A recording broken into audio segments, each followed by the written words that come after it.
Hello and welcome to the Success Showcase. I'm your host, Eric Lopkin from the Modern Observer Group. And with me, as always, is Chip Janiszewski from the Happiness and Success GPS. Chip, how are you doing this week?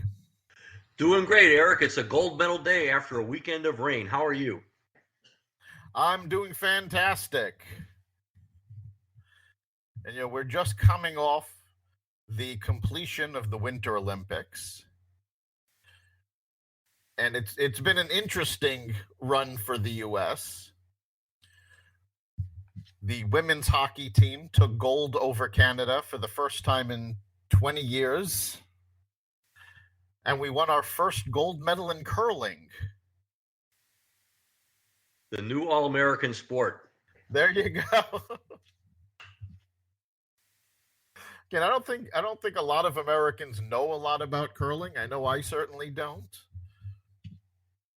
But I love the camaraderie of the sport, because any sport that puts in the official rules that the losing team has to buy the winning team a beer is okay in my book. That's showing sportsmanship.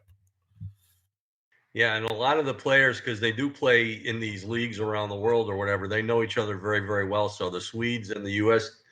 team actually knew each other very well. But, talking about the spread of curling, I think out of the four players on the U.S. team, the captain was from Wisconsin, and the other three, I think, were from Minnesota. Well, that doesn't actually surprise me. I mean, Yep. Where else in the U.S. are you going to really get into curling? Yep. Well, northern Minnesota, you can probably play outside all year. So right. I'm guessing you don't see a lot of curling in L.A. Only in salons. Right. Well, we're actually going to go back a ways today, and we're going to talk about lessons that were learned back in 1980 with the USA hockey team. And for those of you who may be too young to remember this, for the Winter Olympics, the U.S. was not in a great place. The economy was bad. We were going through what Jimmy Carter phrased the Great Malaise. America needed something to inspire it. And as it turned out, that ended up being a ragtag team of college students who came together under Coach Herb Brooks to become the USA Olympic hockey team. And what really made them amazing was they came together from several colleges. Each of them had played hockey in college, but very few of them had played together. They had only a few months to train as Team USA. And they were going up against the Russians. And the Russian hockey team dominated for years. This was a team that had worked together for years. Before the Olympics, not only did they beat our Olympic hockey team, but they also beat the NHL All-Stars. Yeah, they not only beat them, they beat them 6-0. Yeah. And to do a little bit of a background here, this was before pro players were allowed to play basketball or any other game. And the bottom line is the Soviet Union, their players were all amateurs in an amateur league in a communist country. And so in the U.S., there were no National Hockey Leagues players allowed and so on. And just to the Soviet dominance, they had won the gold medal in 64, 68, 72, and 76. And obviously they were very, very heavy favorites in 1980. So it was just an amazing feat. It really was. And this team came together. And there are certain lessons that we can all take from their success. And that's what we want to talk about. And one of the first things, and I think probably one of the hardest things for the team to overcome, was the fact that prior to becoming Team USA, these guys were used to playing each other. They were rivals. Not only had they not worked together before, they had actively played against each other. Yeah, you had a lot of players from Wisconsin and Minnesota who were bitter rivals. You had players from Boston University and Boston College, because college hockey was really, really only strong back then in the northern Midwest and in the Northeast. Right. And Herb Brooks had to take these players who, in some cases, hated each other's colleges. I mean, bitter rivalries, and form them into a team. And that was not easy. Herb Brooks, after one loss, had the team doing exercises, I believe short shifts, over and over and over. And they closed the rink, and he kept them there, doing it over and over. And he would not stop until one player finally realized what he was doing and identified himself as playing for Team USA. Yeah, and on that, the coaches kind of had to step in to stop what was going on there too. It was really, it was a very, very tough situation. The background on this is the U.S. This was a game where they scrimmaged against a Norway team, and Norway was a very, very weak team, and they scrimmaged to a 3-3 tie, and the players didn't really even care that much about it.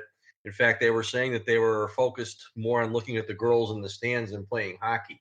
So this is what really, really pushed Coach Brooks' button, and he was going to really show them that. And you know, if you watch Miracle on Ice, and I'm sure the documentary, that was just absolutely brutal what happened. He would probably be in jail if he had tried to do that today, but it got probably for him. But it got his message through. It taught them that they had to actually focus on the game and focus on working together. And that's something, you know, whether in business and life, it's something a lot of us lose focus on.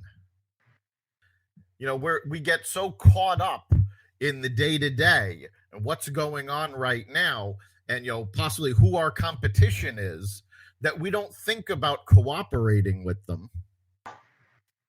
We don't think about, you know, how to push past this into a win-win situation. And it's something you see it within industries, but most people don't realize it. The pharmaceutical industry, for example, you have companies that the two companies will produce competing drugs, but they'll also be collaborating on a different drug. So they're competition and cooperators at the same time.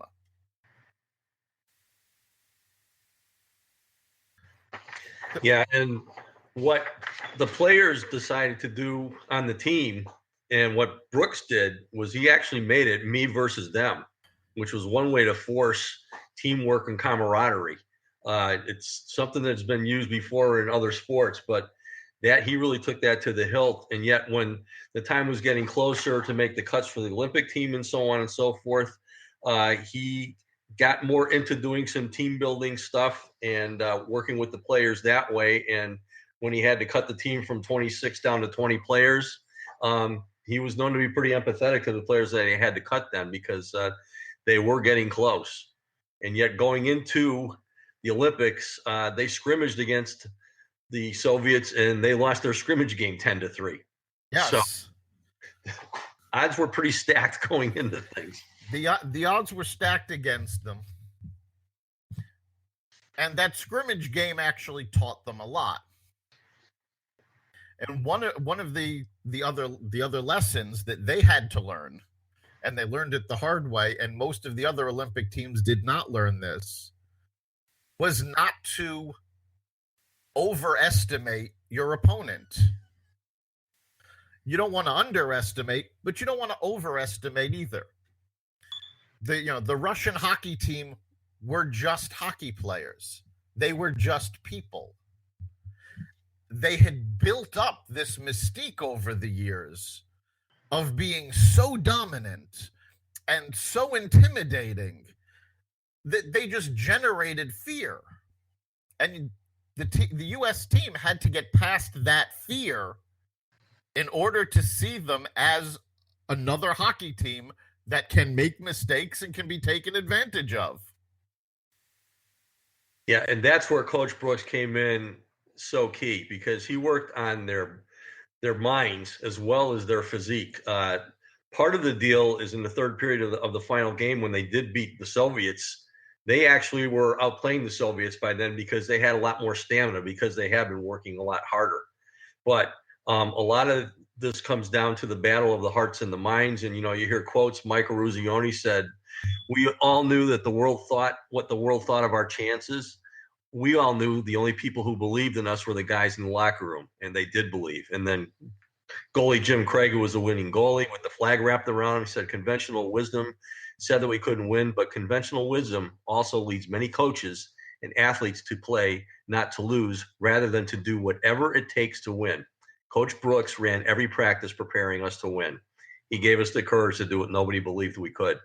And, it was just so important that he instilled that into him. The bottom line is, exactly as you said, they weren't even thinking about the Soviets. They were just looking in the mirror and realizing what they could do.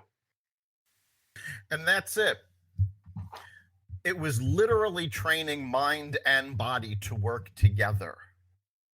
And they worked as a team, and they focused on what they could do, not what the opponent could do. And, when you don't believe, if you don't believe in yourself, there's not a lot you can do. I mean, Henry Ford has a very famous quote: "Whether you believe you can or you believe you can't, you're right." And this team came together believing that they could win. And another part of that mindset was that they were playing to win. And there is a big difference between playing to win and playing not to lose. Yeah, and they had to actually gather momentum in the tournament too. After they lost to the Soviets, they went into the first game against Sweden, which back then was ranked number 3 in the world. Remember, the U.S. was not ranked hardly at all. They weren't expected to do anything. And they were down 2-1 with less than 1 minute left in the game, and they tied that game. And people forget about that. And if they didn't tie that game, chances are they wouldn't even have made the medal round to play for that.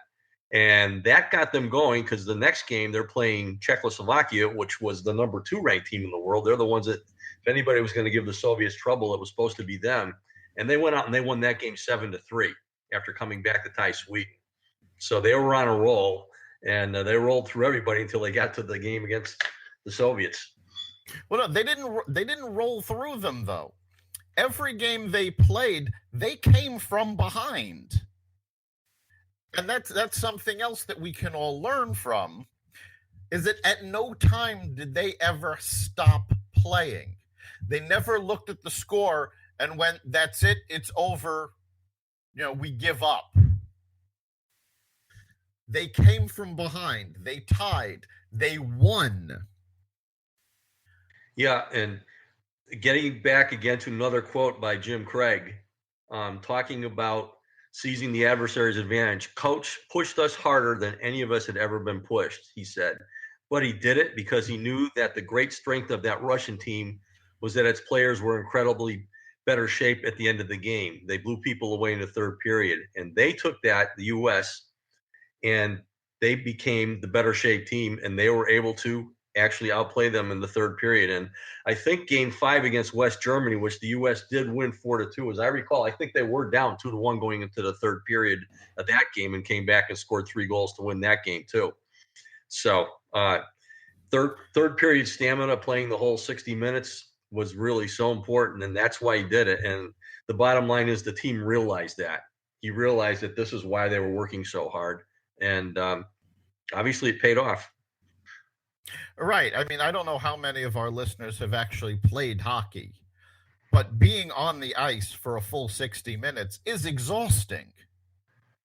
And to be able to do this, they trained over and over and over. And when they thought they were done training, they trained some more. And part of this was because they had to build up the stamina to go the full 60 minutes. But another part of it was the U.S. was such an underdog. The Russian team had played together for years. The U.S. team had months. The Russian team had a full Russian program behind them. The U.S. team had nothing like that. So they had fewer resources. They had much less time. They had to make it up somehow. They had to do it by effort. They worked harder to make up for that lack of time, that lack of resources, and they made up the difference. Yeah, I think Coach Brooks scheduled like 40 or 50 exhibition games. They played a lot of hockey to get ready for this. They played almost like an NHL schedule of exhibition games before they even got to the Olympics, and that takes a lot of work because hockey is not an easy game to play. You're skating really fast. You're on the ice for 2 minutes. You're off for 2 minutes. You're back on, and it's going 100 miles an hour the whole time. Exactly, and they pushed forward, not making an excuse that, oh, we don't have enough time, not making the excuse about the resources. They made it up with effort, and they crammed training after game after game into that time to make sure they were ready.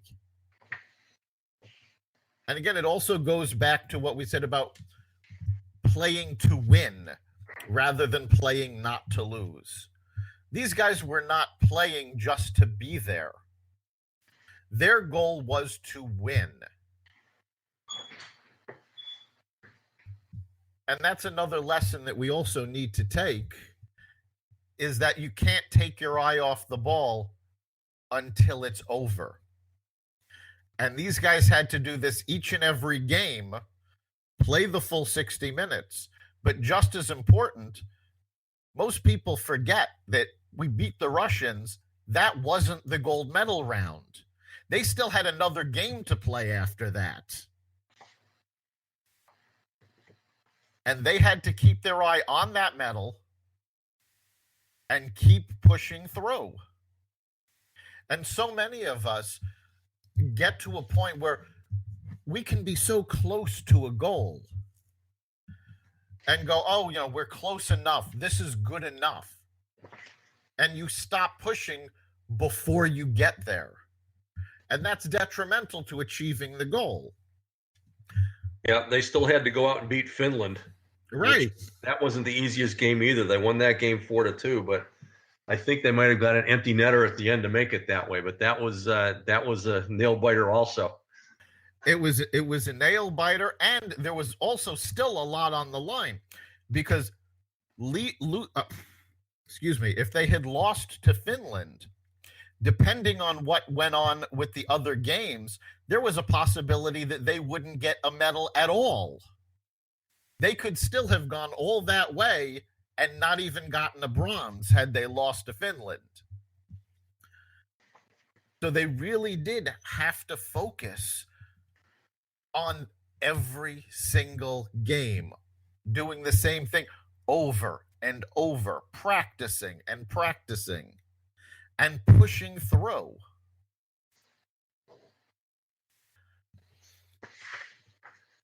And I mean, it really was an amazing game to see these kids. And they were just kids. They were college students. Yeah, 18 to 22-year-olds. Right.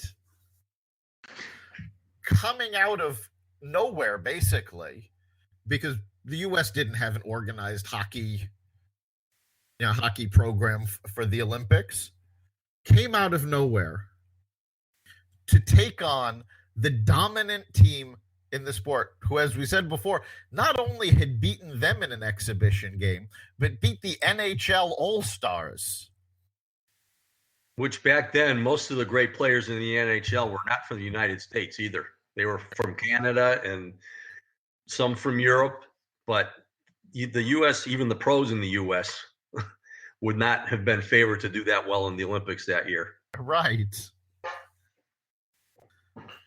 So, but we just we talked a little bit about the curling team this past week, and the curling tournament was very, very interesting in that the skipper there, John Schuster, this was his fourth Olympics, and his first three, he actually was on a bronze medal winning team back in 2006.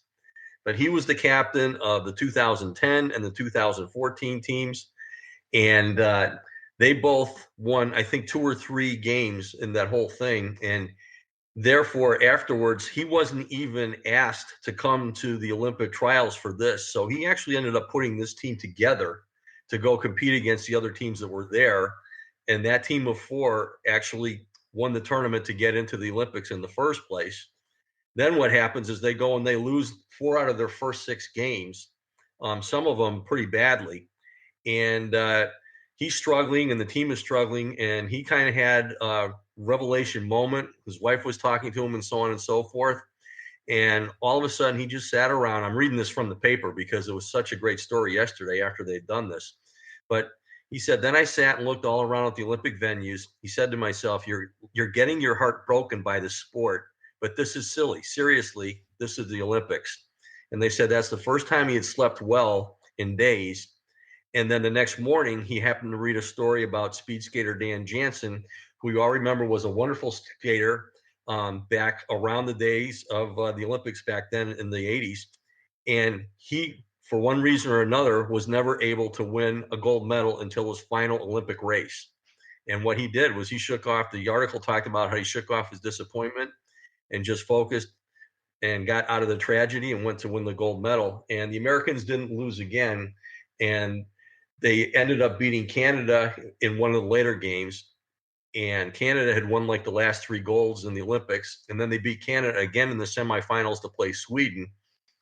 And I don't know how many of you folks out there know bocce ball or whatever, but basically what curling is all about is there's a circle in there, and however many more stones you have closer to the middle of that than the closest one from the other team, you get 1 point for each. So needless to say, sometimes nobody gets a point. Sometimes it's usually just 1 or 2 points. And the shot that this guy, John Schuster, shot, he had 4 in and Sweden had 2 in, one of which was closer than the U.S. And rather than playing it safe, he went in there for the knockout, and he actually hit both of the Swedish stones, knocked them both completely out of the circle, which left 5 in for the U.S. And the score all of a sudden went from a tie game of 5-5 to 10-5 U.S. And at that point in time, there were just 2, they call them ends, but it's just like an inning in baseball left where you just throw these things, and all he had to do was play defense and make sure Sweden didn't get one in there. So that one shot, for all intents and purposes, ended the whole gold medal. And it was just an amazing thing to watch. And if you do get a chance to watch like a replay or at least read about it, these folks really, really overcame adversity too. And it just goes to show that if you put your mind to something, magic can happen. And it goes to show, the curling team basically had to learn the same lessons that the 1980s hockey team did, in that they could not just give up early on, despite losing, 4 out of 6 games?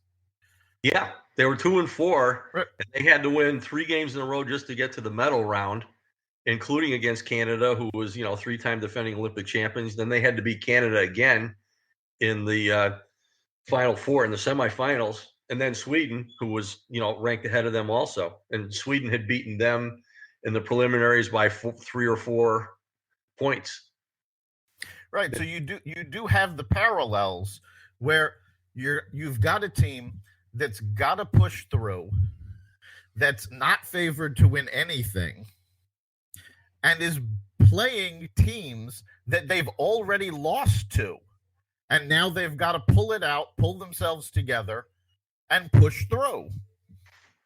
Yep, and they won 5 games in a row where they had won a grand total of 4 games total in the last 2 Olympics. 2 games in each Olympics. So, if anything, when they were 2 and 4, everybody picked them to finish last again. And that's it. You really have to remember that even though the odds can be against you, even though you may be off to a rocky start, you have to play the whole game. You have to play the whole series, because you never know how it's going to turn out. You can turn these things around and really come out the winner. Absolutely. So we're just about out of time. So what do you think is the big takeaway that our listeners can get from these guys?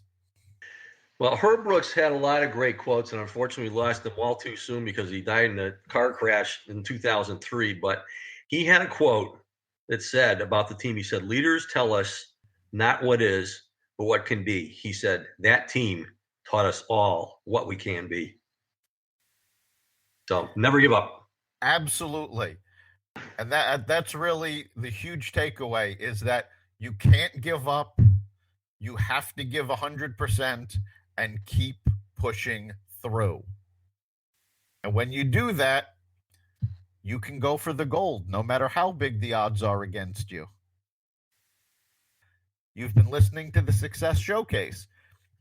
You can listen to us every week at blogtalkradio.com/Success Showcase, or you can find us on the Apple Podcasts app, the iTunes Store, and wherever you find podcasts. Remember, make this your best week ever, and make next week even better.